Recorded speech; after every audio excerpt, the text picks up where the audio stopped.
Mga master, okay lang bang? Huwag niyong skip ang mga ads sa aking mga video kung okay lang mga master. Salamat sa solid na suporta po. Yon, what's up mga masters? Nandito na naman tayo sa panibagong araw, panibagong kabanata na naman ang pagsasama-samahan natin ngayon guys.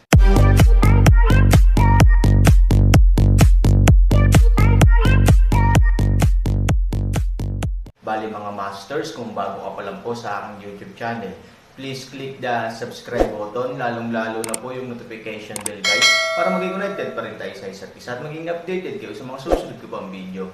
Bali mga masters, bago natin umpisahan ng kwento ay mag-shoutout po muna tayo para sa mga solid nating tagapakinig. Shout out kay Song Lyrics, shout out kay Cheska Managaysay. Yun na nga mga masters, no? Bali hindi na ito patagalin. In 3, 2, 1, let's go! Sa wakas ay pumayag siya kay Dangjo. Bagamat wala siyang balak na mag-party, alam din niya na kapag hindi siya pupunta, hindi magagawang makipagnegosyo ni Dangjo at ng iba pa sa pinuno ng pamilya Fang. Sa oras na iyon, natural na para kay Dangjo at sa iba pa na maparusahan. Bagamat hindi sinasadya, ayaw ni Ivory na madamay ang mga inosenteng tao. Napakaganda ng maliit kong lola. Nangako si Ivory na dadalo. Natuwa si Dangjo at ang iba pa at hindi napigil ang purihin sila isa-isa. Sa oras na ito, si Su Yingxia, kahit medyo may pulbos, ay mas maganda pa rin kaysa sa langit. Ayaw makinig ni Ivory sa mga papuri na ito. Tumangala siya. Kakaalis lang ni Fang Biao sa pinto sa di kalayuan. Sa oras na ito, tila nararamdaman ng panggalan na lumitaw si Ivory at iba pa, kaya hindi niya maiwasang tumangala. Nagtama ang dalawang mata. Mausisa ang mga panggalan, ngunit mas desperado si Ivory. Diyan ba nakatira ang tinatawag na Ice God?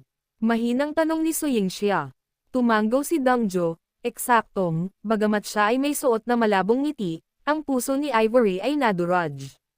Tama na, hindi siya iyon, Dangjo, sabi ni Ivory. Oo, isuot mo ang cap para sa akin, oo.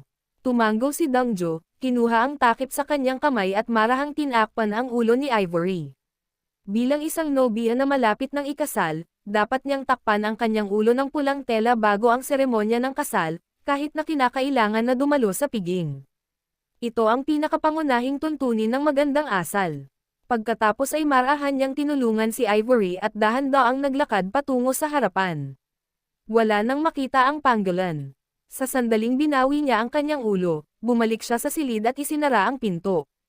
Natapos mo na ba? Si Aaron ay nakatayo sa harap ng bintana at lumingon halos sa pagsara ng panggalan. Sa siwang ng pinto, halos hindi na siya makakita ng malinaw. Nakita niyang may pulang Amerikana sa labas, ngunit wala siyang makitang malinaw dahil malayo ito. Parang nobya ng pamilya Fang na dadaan sa pinto bukas. Hehe, malaki ang ibinayad sa iyo ng pamilya Fang, pati ang manugang na hindi nakadaan sa pinto, sabi ng panggalan, umupo sa bench sa harap ng mesa, kinuha ang tukor at uminom. Ngumiti ng mapait si Aaron. Hindi siya interesado sa Diyos ng Yelo. Hayaan mo na kahit ang kanyang manugang na hindi nakadaan sa pinto. Kahit na dinala niya ang kanyang hindi pa isinisilang na apong babae, hindi matitinag ang Aaron. Kanina ko lang ito tiningnan at mukhang maganda. Buti na lang at hindi ka lumabas ngayon. Kahit saktan mo ang munting diwata at si Soyan, masama kung maging ang magiging manugang ni ang pamilya Fang ay sinaktan ng hamak mong tao, walang ingat na sabi ni Panggalan. Ang isa ay magiging isang babae, ngunit ang isa ay isang batang babae lamang. Iba ito, sabi ng Panggalan at tumingin kay Aaron ng pahilig para ipakita ang inggit at pagkadismaya, walang pag-aatubili na umiling si Aaron, huwag mo akong ipaalala, alam kong kailangan nating gumastos ng bangka, kaya dapat nating subukan ang lahat para mapanatili ang kagandahang asal sa pamilya Fang, kung hindi, hindi kita papayagan. Kung kaya mo, huwag tanggihan ang imbitasyon ng salo-salo ng pamilya Fang, maaari kang umatras pangalawa, uupo tayo kung gusto mo. Shit, isa kang tunay na tao. Espesyal na inihanda para sa iyo ang ganyang etengal na piging. Hindi ka lumalabas para pabagsakin ang mga baka, ngunit mas gusto mong paliitin ang mga tao. Hindi mo ba alam na ang pagiging masyadong mababa nagpapakilala ba? Malungkot na sabi ni Panggalan. Ang mga tao ay takot sumikat at ang mga baboy ay takot na maging malakas. I don't mean this place. Natural, mas kaunti ang tama at mali. Sabi ni Aaron na may mapait na ngiti. There's no need to make fun of my five Zhang Organs temple.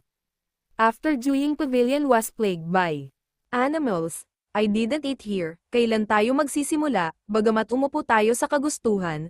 We go too late, we don't kumain ng iba, tanong ng pangolin, ngumiti si Aaron, sinulyapan ng pangolin, at saka malumanay na ngumiti, ang isa sa kanila ay humiga sa kama, pumikit, tulad ng natutulog at nagre-refresh, at sinabing dahan-dahan, anong nagmamadali, at sa kabilang dulo, mga master okay lang bang? Huwag niyong skip ang mga ads sa aking mga video kung okay lang mga master. Salamat sa solid na suporta po. Dahan-daang bumukas ang pinto sa tabi ng Aaron, at sinundan ni Leivzo ang mga yapot ni Soyan at dahan-daang lumabas. Miss, nakatingin sa mga mata ni Soyan, tumingin siya sa saradong pinto ng bahay ni Aaron, at nakaramdam ng pagkabalisa ang berdeng perlas at gustong tumigil sa pagsasalita. Siya at si Miss ay aking magkasama halos mula pagkabata. Hindi lang sila magkakapatid, kundi may mabuting puso. Bukod dito, sa parehong oras, gusto nila ang isang lalaki. Ano na kaya ang nasa isip ni Miss? Paanong iba ang nararamdaman niya? Kahit na hindi extrovert si Miss, alam na niya ang mga libro at katwiran, at mahusay siyang umunawa sa kanyang mga tao. Isa rin siyang optimistic at open-minded na tao, ngunit hindi pa siya nakakita ng ganoon kababang mood sa loob ng maraming taon. Gusto mo ba silang tawagan? Tanong ng Green Pearl. Bagamat malinaw na narinig ng dalawang babae sa silid ngayon, hindi napigilan ng berdeng perlas na magtanong ng mahina nang makitang ganoon ang binibini. Hindi mo may tatago ang nangyari kahapon. Marahan na umiling si Soyan at bahagyang umiling, hayaan mo siya, pero may gustong sabihin si Leivzo, ngunit binawi ni Soyan ang kanyang mapait na mga mata at dahan-daang naglakad patungo sa panlabas na bulwagan. Sinong mag-aakala na ang isang Diyosa na nagpapasaya sa sinumang lalaki at tinuturing nilang Diyos ay malungkot pa rin sa ibang lalaki? Sa itaas ng front hall, napuno ng tawanan ang buong panlabas na bulwagan. Binigyang pansin ng pamilya Fang ang kagandahang loob ni Aaron. Hindi lamang sila nagdaos ng libu-libong mga mesa ng piging, ngunit inanyayahan din ang halos lahat ng mga tao mula sa disyerto na lungsod upang magbigay pugay. Sa disyerto na lungsod, ang mga matataas na opisyal, dignitaryo at sibilyan ay maaaring pumasok dito at umupo sa kanilang mga upuan ayon sa kaukulang mga antas. Naturally, mas mataas ang katayuan, mas malapit sila sa pangunahing bulwagan. Natural, mas malapit sila sa isang grupo ng mga elite tulad ng Ice God at Fang Family Master. Sa harap ng pangunahing bulwagan, higit sa 100 mesa, mayroong maraming mga dignitaryo na nakadamit ng seda at satin. Isang grupo ng mga tao ang nag-uusap at nagtatawanan, at ang hangin ay masigla. Lalo na sa tabi ni Fang Biao, may grupo ng mga kilalang tao na nagtipon. Kung naririto ang mga tao sa disyerto, matutuwa silang malaman na ang mga kilalang tao na ito ay pawang mga alamat sa mundo ng disyerto. Maaaring ang padre de pamilya o ang mga wizard ng Tianzang. Kung ang pangalan ng sino man ay makarating sa mundo ng disyerto, ito ay isang matunag na pag-iral. Clan Leader Fang, congratulations! Oo, ang pamilyang Fang ay orihinal na isang malaking grupo at may pinakamaraming ranggo sa 100 nasyonalidad. Ngayon, darating ang dobleng kaligayahan. Para itong tigre na nagdaragdag ng mga pakpak.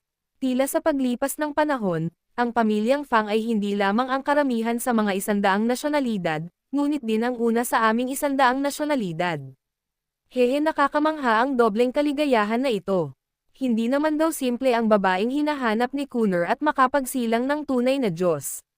Kung ang pamilya Fang mo ay maaaring maging Diyos sa hinaharap, hehe, huwag mong sabihing nangingibabaw ang mundo ng disyerto, kahit nasa Central Plains, malapit lang yan, kapag umuunlad ang pamilya Fang, matandang kaibigan na si Fang, huwag mo kaming kalimutan.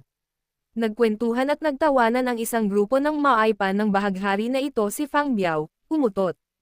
Ang paglitaw ng Diyos ng Yelo ay hindi lamang nagpapagaan sa krisis sa mundo ng disyerto, kundi pati na rin sa kasalukuyan.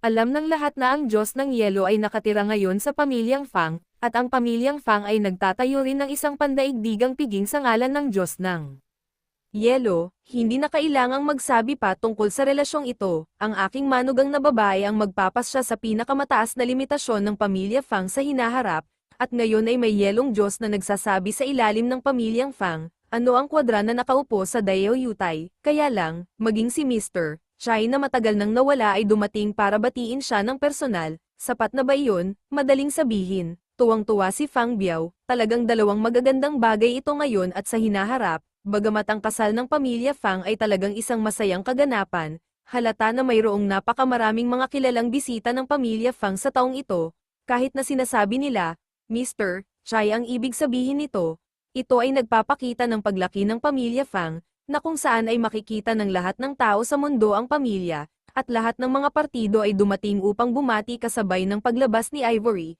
Dahan-dahan ding pumasok sa main hall si Soyan na may berdeng beads at lumang chai sa kanyang bagong damit para itigil ang oras. Ito ba ang asawa ni Young Master Fang na hindi nakapasok sa pinto? Bagaman ito ay natatakpan ng langit, ito ay tiyak na isang nangungunang kagandahan sa pamamagitan lamang ng pagtingin sa misteryosong posterin na ito.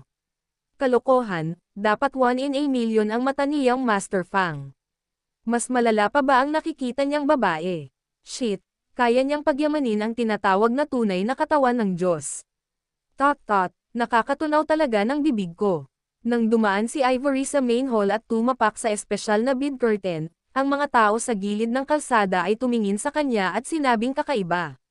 Sa kabilang dalawang panig, mas malaki ang momentum. Bagamat tinakpan pa rin ni Soyan ng belo ang kanyang mukha, hindi niya kinaya ang perpektong katangian ng mukha.